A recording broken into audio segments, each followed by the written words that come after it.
This is Gaming Solo. My name is Robert, Solo Gamer Friend, and we're going to do a setup for Circadians First Light First Edition. Game designed by S.J. McDonald and published by Renegade Game Studios. And this setup, you can set up right along with me, so that way when the playthrough is published, you can begin play and kind of play side by side with me and see how you do versus how I do.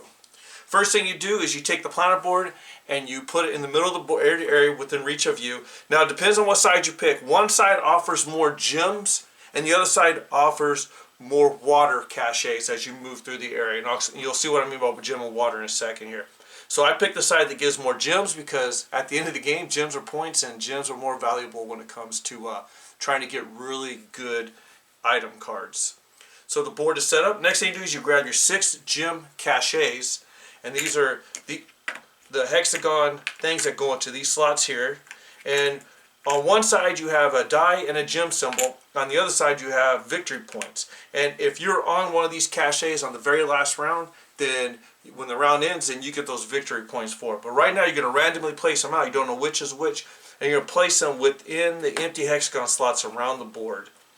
And while I'm doing this, if you like what you see, if you're enjoying Gaming Solo, one, I truly appreciate it, but two, please like and subscribe to the channel. It helps out a lot. And then if you have ideas how I can improve the channel or things that you like about the channel, please let me know in the comments below. Or if you don't want your comments public, you can email me at gamingsolo1of1@gmail.com. That's the number 1 on each side of the word of. And I truly appreciate your time. I know your time is valuable, and I truly like it. Alright, we got the caches out. Next is you place the water and the gem symbols out on the board. So I'm going to grab the gems first, and how you identify where they go is on the top of each hexagon within the board, you'll see a small gem or small 3 water symbol.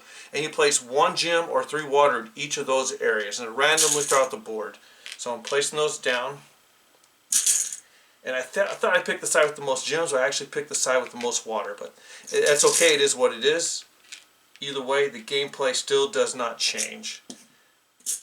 Alright, I believe we have all the gem and water out on the board that belongs on the board. I don't see any missed spots, so I think we got that. It's easy to miss if you're not careful. I'm going to set the tokens right there for now. Then you take your harvester and you take both your harvesters. Great. They're not trucks and stuff like that, but they're designed so you can see through them. And you put all the harvesters you're using on the board. The Automa is going to be blue, and I am going to be orange. Next, you're going to grab your negotiation board. The negotiation board looks just like this. And you're going to set out in the spot that works best for you. It doesn't matter. You have to pick the side that has 1 to 3 player on it. So you got to make sure you lay it on the correct side. And when you lay the negotiation board out, you have 3 alien cards you play out. And they have different sides in each one. You randomly select, or you can pick the one that works best for you. What I'm just going to do is to make it as random as possible, I'm going to roll a die for each color, and it's going to be yellow, green, yellow, and red. So I'm going to put this in the correct order. And if it's even, I'll stay with the side that's up, and if it's odd, I'll flip over and pick that side. That's probably the best way to do that. So I'll just roll the die. First one is even, side up. So that's Lorraine, and I get to choose a die from my research base of any value and change it to any value. This one is even again, so it is Zecoro, and if I do a negotiation of Zecoro's area, I can rearrange upgrade tiles on the research base. That's great to have because sometimes you get them in the wrong area because that's just how they come out, so that helps out a lot. And the last one is Odd, which is Jarek, and Jarek lets me reveal any gem cache not occupied by a harvester. So it's going to allow me to reveal any of these, reveal them, not secretly, but reveal them and turn it over that's not occupied by a harvester, so we know what the point value is on that one. And that's up. Now we take the pegs. We have these pegs that go into the negotiation board. These are upgrade and setback pegs. So we place these in the little holes underneath the dice symbols, 1 through 3. And when we do the playthrough, you'll understand exactly how these work.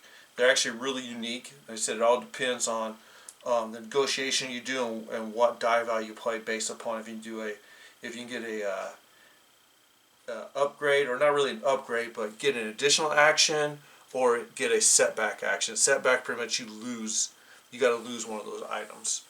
And that is the negotiation board set up and ready to play.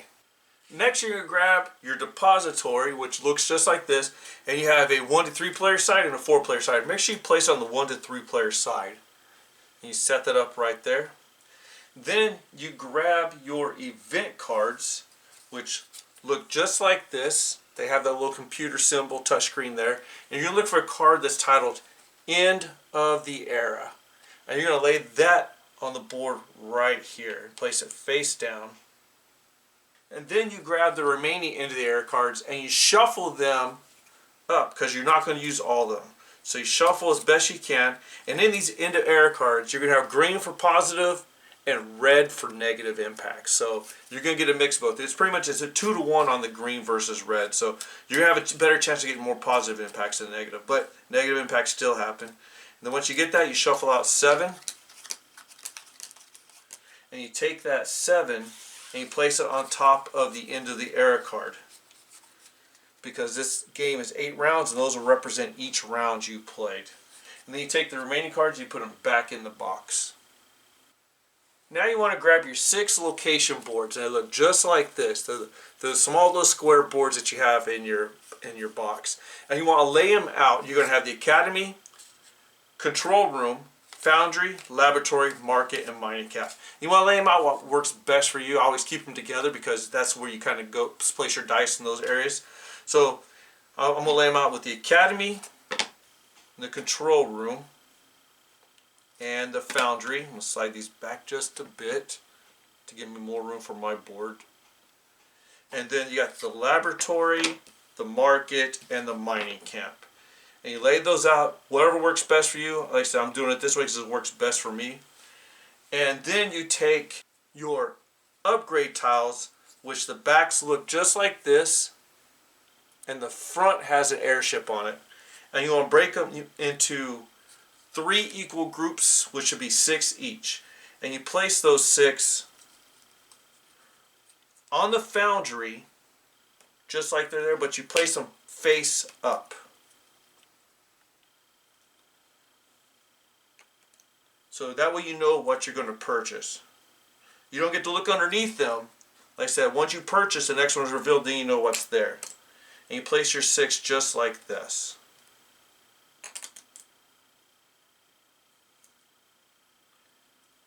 Do your best. And on these, you'll have like certain abilities you can take or actions. Like some will reduce the cost of water to move or reduce the cost of algae and stuff like that. So that works there. And then you're going to grab your farming tiles. And you're going to do the same thing on the Laboratory. The farming tiles look like this. When you flip them over, they just have different farm symbols on them. And you break them into 3 equal groups of 5. And you place them in the Laboratory face up just like you did with the upgrade tiles.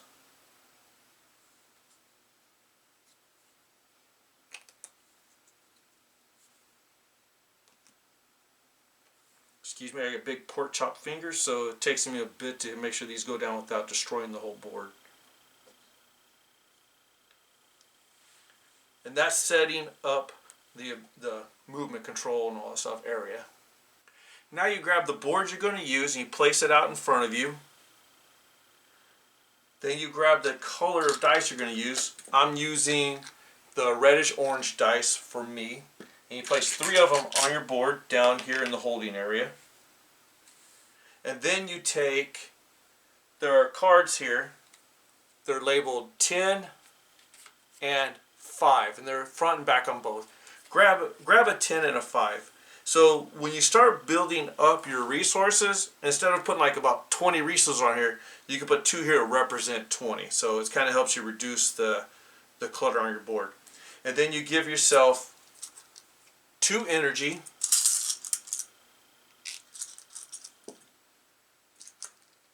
2 algae, and 10 water, which I'm just going to put 2 on the 5 because you'll go through water a lot. And then you place the rest of those resources within reach for you. Now you grab your 8 character boards, and we have 8 characters, and they all have different abilities.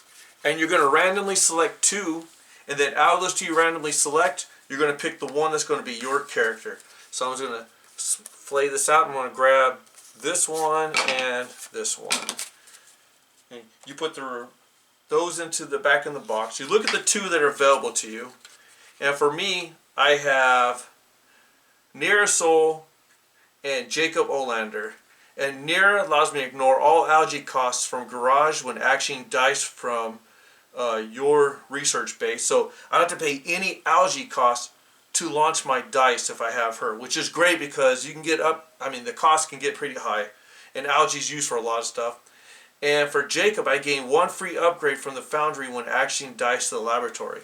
So if I action dice to the laboratory, I can get an automatic free upgrade. So I think I want to take Jacob because getting that free upgrade every time is great. I don't have to pay for it. And granted, my board will probably fill up quickly, but you want to get some stuff out here. And if there's something I want and I don't have the money to pay for or the resource to pay for it, then I definitely will take advantage of going to the laboratory to make that happen. So Jacob's going to me, and I'll put Near along with the rest of them back into the box. And once that's completed, you grab your item cards. And in solo play, you deal 5 to yourself. We'll shuffle them up. Alright, they're nice and shuffled. And you deal 5 of them to yourself. And put the rest of the deck to the side. We'll place the deck right here, out of the way but within reach. And you look at the 5 items available to you, and you pick 3 that you want to keep. Now some come with just victory points, and some come with additional actions, or it can reduce cost of doing something. So you want to look at the whole card. And when you look at the cards, you got to understand the anatomy of the card. On the top left of the card, here's what the cards look like. And if you're looking at the top left of the card, you'll see the cost and resources to get the card. On the top right, you will have how many points victory points that is worth. And then the center is just the title and some graphics. And at the bottom, it lets you know additional actions you get for doing that. Like the sleep capsule will let me gain another point for every dice I have out that is on the board out here. So that might work well. And the other one, so I'm going to look through this, and I think I'm going to get the sleep capsule. I'm going to get the Zircoro flyer. This allows me for every time I get 2 points for each die I have in the Zircoro negotiation table. And so the Lorraine armor, I get an additional die to my board if I action a die here. So I think I'm going to take that. So yeah, and I'm going to put the other 2 in the discard pile right here. And that's what I'm going to do with that right there. And those are the 3 items I can purchase. You can always gain more items throughout the game.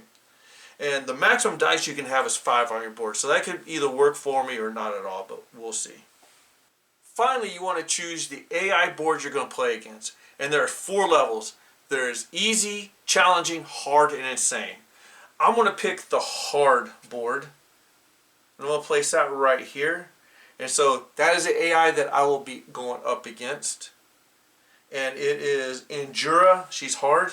And then you take her 3 upgrade tokens and you lay them on the board, matching the star symbols with the other star symbols. Then finally you grab her cards that allow her to take actions. They look like this on the back side. On the other side, they're actions she can take. And there's 3 possible actions that she could take depending on if she has the ability to take one. You just keep going down the line. I have not played a hand yet where she was not able to take an action at all. Action on one of those 3 actions. And I'll explain how that works. You shuffle them up real good and you just place them to the side of the board right here. And then you pick her color. For her, I'm using blue again, just like her harvester. And I'm placing her dice within reach, and she starts with 3 dice also. And you place these dice on the top up here. It doesn't matter what number there is, because the cards will dictate the number the dice are going to be. And I think I'm going to move my character right here. Just kind of out of the way, give me more space to put stuff. And that is the solo play setup. And once you complete the setup, you're ready to begin play. And I'll see you at the Circadians First Light First Edition playthrough here shortly.